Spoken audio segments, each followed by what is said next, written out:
Megalonyx jeffersoni. It was 10 feet high and weighed up to 2,200 pounds.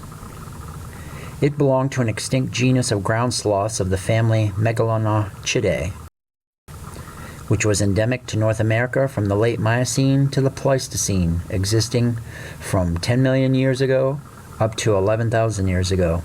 In 1796, Colonel John Stuart sent Thomas Jefferson, then Vice President of the United States, some fossil bones, a femur fragment, ulna, radius, and foot bones, including 3 large claws. The discoveries were made in a cave in West Virginia. Jefferson then presented a paper on certain bones to the American Philosophical Society in Philadelphia on March 10, 1797. In the paper, he theorized that the bones represented the remains of a lion, which he named Megalonyx, which means giant claw. Jefferson asked Lewis and Clark, as they planned their famous expedition in 1804 to 1806, to keep an eye out for living specimens of Megalonyx. Of course, none were ever found, being that Megalonyx is extinct. Megalonyx evolved from ancestors that island hopped across the Central American Seaway from South America, where ground sloths arose prior to the formation of the Panamanian land bridge.